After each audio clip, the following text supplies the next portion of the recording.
ከስድብ መንፈስ ያወጣኝ ጌታ እሱ ይንገስ። ከስድብ መንፈስ ያወጣኝ እሱ ይንገስ። በቃ ይሄ ከዚህ በላይ የምለው ምንም ነገር የለም። እሱ የጭንቀት ህይወት ነበረ። ለእናንተ ቀላል ይመስላል፣ ለእናንተ መዝናናት ይመስላል። ለእናንተ በየቀኑ የሆነች አጀንዳ ተይዞ መጥቶ ላስላስ አይታወቀኝም ነበር። እውነት ለመናገር ይኸው ፈጣሪም ነው የምልህ፣ በዛ አስቤው አላውቅም። ዲያብሎስ እየተጠቀመ ነበር። አደሴም ታም ደግሞ ጌታ እየፈለገኝ ነበር።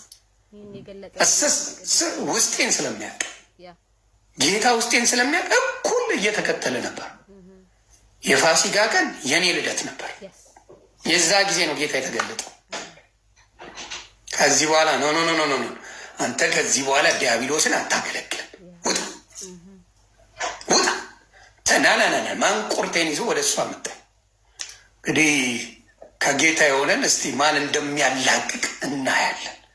ጌታን በልጦ እኔን የሚያላቅቅ ከጌታ ፍቅር የሚያስወጣ የሚመጣ ካለ እንቀበላለን። ማየት ከማንም ጋር ኢየሱስ ጌታ ነው ብዬ መሰክራለሁ። ከማንም ጋር አልኩ። የሚያስፈራኝ ስም አይደለም ኢየሱስ፣ የማከብረው የምኖርበት ህይወቴ ነው። ዮኒ ማኛ ያ የሚል ሰውን ዮኒ ማኛ አታገኘውም። አምልጫለሁ። እንድሳደብ ምን እንድትል ነው። ያ ጊዜ አለፈ፣ አከተመ። ያንን ሲናፍቅ የድሮ ቪዲዮዎች እያየ ተደሰት ናጤኒሞ። ምክንያቱም የቅድስና ህይወትን ነው የምፈልገው። ከዚህ ሰዓት ጀምሮ የቅድስና ህይወት ነው የራበኝ። እኔ የዓለሙንም አይቼ አንጠፍጥፌ አይቼዋለሁ። የምፈልገውን ዓለም ላይ አድርጌያለሁ። የቅድስና ህይወት ነው የጠማኝ። ትርጉም የለሽ ህይወት ኖሬዋለሁ። በደንብ አድርጌ ኖሬዋለሁ። ትርጉም የለሽ ህይወትን አንጠፍጥፌ በልቼዋለሁ፣ ኖሬዋለሁ፣ ተደንቄበታለሁ። ሶሻል ሚዲያ ላይ ንጉሥ ተብዬበታለሁ። እሱን ላይ ይቅርና ኢየሱስ ሆኖኛ አልፈልግም ነበር። የዓለም አዳኙን ይዤ የሚያድነኝን ይዤ ሙሉ ነገር ይቀር። ትበሳጫለህ፣ ትናደዳለህ። ኢየሱስን ማግኘቴ ያናደዳችሁ ሰዎች ለምን ብላችሁ ጠይቁ። ዋይ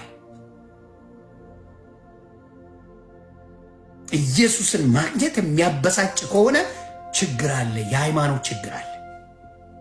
ኢየሱስ የግል አዳኝ አድርጎ መቀበል የሚያናድ ከሆነ ሃይማኖታዊ ችግር አለ፣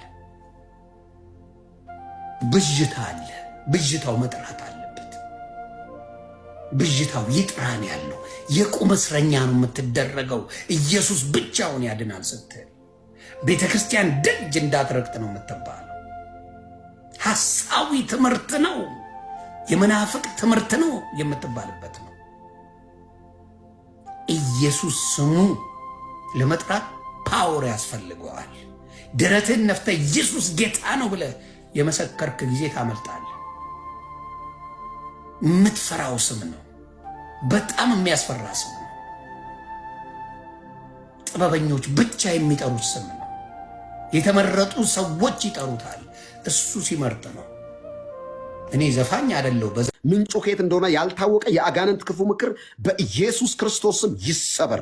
መጽሐፍ ሲናገር ኢየሱስ ክርስቶስን የማይወደው ቢኖር ተብሎ እንደተጻፈ ኢየሱስን የሚጠላ የተረገመ ይሁን። ከዚህ ወንጌል ተቃራኒ የቆመ ማንኛውም የመናፍስቱ ዓለም ክፉ ምክር ከአየሩ ላይ ከምድሪቱ ላይ ይጠረግ። ኢየሱስ ለትውልዱ እንዳይበራ የሚያደርግ የትኛውም እንቅፋት፣ መዋቅራዊ አሰራር፣ የተደራጀ የትኛውም ነገር ቢኖር በኢየሱስ ክርስቶስም የተጠረገ ይሁን።